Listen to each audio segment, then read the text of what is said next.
Assalamualaikum, saya Darus Daniel bin Abdul Aziz, pelajar tahun ketiga jurusan Perakaunan dari Universiti Islam Antarabangsa Malaysia. Produk pilihan saya untuk kajian lapangan ini ialah keropok losong. Losong berasal daripada nama sebuah tempat di Terengganu. Tempat ini merupakan antara pengeluar keropok leko terbesar sehingga menjadi tumpuan penggemar keropok leko.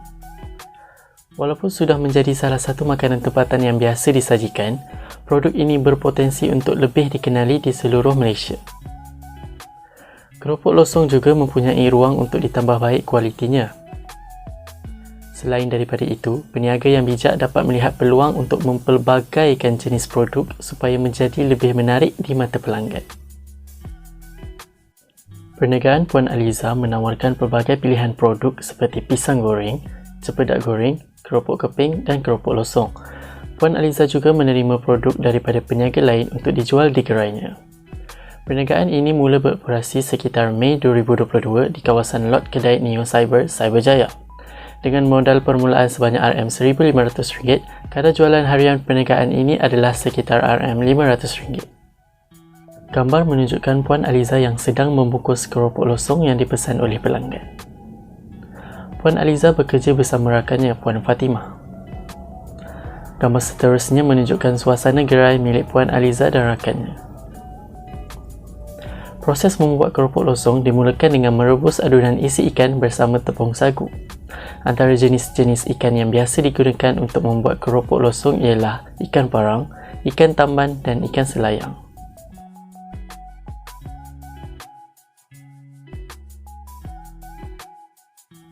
Keropok losong yang dikeluarkan oleh Puan Aliza kaya dengan rasa ikan. Tekstur keropok yang rangup di luar dan lembut di dalam juga menarik minat pelanggan untuk kembali membeli dengannya. Walau bagaimanapun, dengan permukaannya yang berminyak, produk ini berkemungkinan tidak menjadi pilihan sesetengah pelanggan. Tekstur keropok losong ini juga akan menjadi liat setelah makanan ini menjadi sejuk.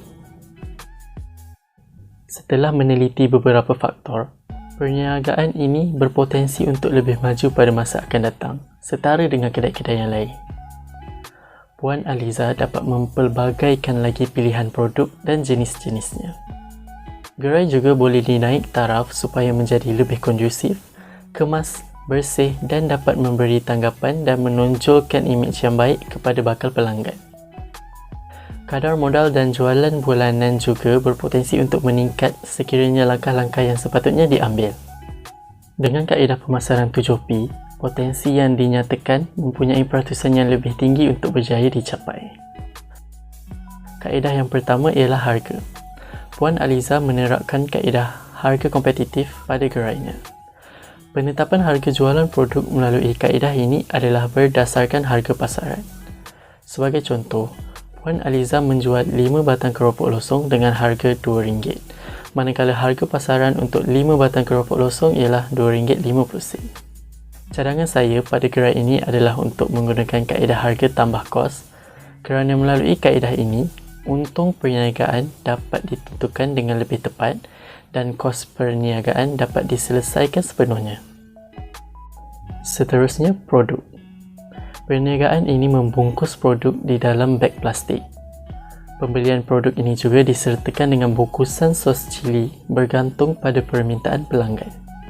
Cadangan saya kepada Puan Aliza adalah untuk menggunakan beg plastik yang lebih mesra alam untuk membungkus produknya. Bungkusan produk juga boleh ditampal dengan pelekat yang mengandungi maklumat berkenaan perniagaan Puan Aliza seperti logo perniagaan, nombor telefon yang boleh dihubungi dan juga akaun laman sosial. Kaedah yang seterusnya ialah promosi. Puan Aliza tidak menggunakan sebarang kaedah promosi pada gerainya. Cadangan saya adalah supaya Puan Aliza mempromosikan gerai dan produk-produknya di laman sosial seperti Telegram dan Facebook. Puan Aliza juga boleh mempromosikan gerainya seperti ini. Tempat adalah salah satu kaedah yang penting dalam mencapai objektif perniagaan. Gerai Puan Aliza terletak di kawasan lot kedai berhampiran bangunan Wisma Mustafa Kamal, sebuah tempat pekerjaan. Jadi, kawasan ini sudah strategik bagi perniagaan Puan Aliza kerana sudah mempunyai sasaran pelanggan. Selain itu, orang. Orang merujuk kepada pekerja dan pelanggan. Gabungan sikap pekerja yang baik dan emosi pelanggan yang berpuas hati terhadap produk dan layanan yang diterima menghasilkan imej yang baik kepada sesuatu perniagaan. Proses perniagaan Puan Aliza bermula dengan pembelian stok keropok losong mentah daripada pembekal.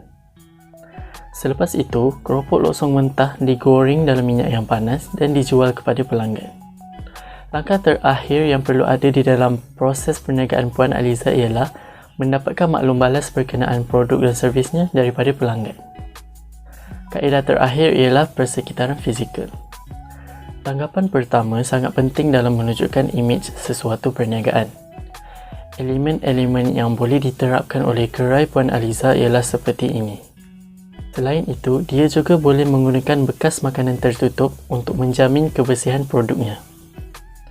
Kekemasan susunan alatan dan bahan juga penting dalam menjaga imej perniagaan. Puan Aliza juga boleh menjaga kualiti produknya dengan menukar minyak goreng dengan lebih kerap. Akhir sekali, stok makanan perlulah disimpan di tempat yang bersih. Kesimpulannya, dengan penerapan kaedah pemasaran 7P, banyak elemen perniagaan yang boleh diperbaiki oleh gerai Puan Aliza. Jika permohonan pembiayaan perniagaan berjumlah RM5,000 daripada pihak tekun nasional ini diluluskan, perniagaan ini boleh menggunakan dana tersebut dalam usaha untuk lebih maju pada masa akan datang.